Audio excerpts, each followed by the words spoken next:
തിരുത്തലുകൾ ഉണ്ടാകുമ്പോൾ ജനാധിപത്യം കൂടുതൽ സുന്ദരമാകും. യുവത്വത്തിന്റെ തീജ്വാലയിൽ ഭരണകൂടം ഒടുവിൽ തലകുനിച്ചു. രാജ്യതലസ്ഥാനത്ത് ഐതിഹാസിക സമരകാലം പിന്നിട്ട് ഒരു വിപ്ലവം പിറന്നു.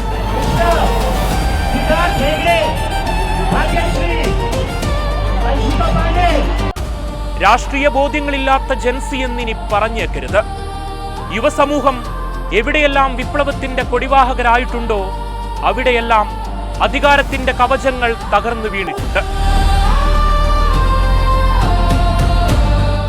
35 ദിവസം നീണ്ടുനിന്ന സമരവീഥികളിൽ ഒടുവിൽ വിജയപതാക പാറിപ്പറന്നു. പരീക്ഷാ ക്രമക്കേടുമായി ബന്ധപ്പെട്ട് ഒടുവിൽ ധർമ്മേന്ദ്ര പ്രധാൻ രാജിവെക്കുന്നു. യുവത്വത്തിന്റെ ഭാവി പ്രതീക്ഷകളുടെ സ്വപ്നങ്ങൾക്കുമേൽ കരിനിഴൽ വീഴുന്നതൊന്നും അതിനി ഏത് അധികാര സിംഹാസനങ്ങളെങ്കിൽ അതും ശാശ്വതമാകില്ല.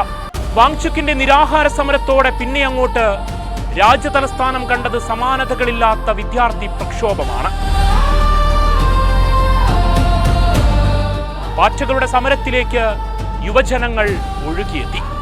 വിദ്യാർത്ഥി സംഘടനകളും സമരത്തിന് ശക്തമായ പിന്തുണ പ്രഖ്യാപിച്ചതോടെ രാജ്യവ്യാപകമായി അത് ആളിപ്പടർന്നു.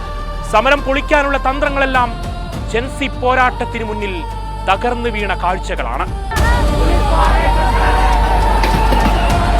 ഡൽഹി പോലീസിന്റെ ലാത്തിക്ക് മുന്നിൽ അവർ കൈകോർത്തു നിന്നു. ചോര വീഴ്ത്തിയാൽ പക്ഷേ പിൻവാങ്ങാൻ മനസ്സില്ലെന്ന യുവത്വത്തിന്റെ പോരാട്ടവീര്യം ഭരണകൂടം കൊണ്ടറിഞ്ഞു. സമരക്കാർക്കായി സ്നേഹത്തിന്റെ രുചി ചേർത്ത് ഭക്ഷണപ്പൊതികൾ ഡൽഹിയിലേക്ക് ഒഴുകി. പിന്തുണയുമായി രാജ്യത്തിന്റെ നാനാഭാഗങ്ങളിൽ നിന്ന് ഡൽഹിയിലേക്ക് ജനം ഒഴുകിയെത്തി. പ്രധാന രാജിയില്ലാതെ പിന്തിരിയിൽ നിന്ന് CJP അന്ത്യശ്വാസനം നൽകി. അതോടെ ചരിത്രത്തിലേക്ക് ഒരു വിപ്ലവ വീര്യത്തിന്റെ ഏടുകൾ ഇന്ത്യൻ മണ്ണിൽ ജ്വലിച്ചു. ഇൻസ്റ്റഗ്രാം റീൽ കണ്ട് തലച്ചോർ മരവിച്ച തലമുറയെന്ന വിമർശനത്തെ അവർ നിർവീര്യമാക്കുന്ന കാഴ്ചകൾ. റീൽസിനപ്പുറം റിയൽ ലൈഫിൽ പ്രതിഷേധത്തിന്റെ തീ ആളിക്കത്തി. അതാളിപ്പടർന്ന് തീർന്നതത്രയും ചരിത്രം. ഇന്ത്യയെ സൃഷ്ടിച്ചത് തെരുവിലിറങ്ങിയാണ്. ആ ചരിത്രം പഠിക്കാത്തവരല്ല ജൻസികൾ.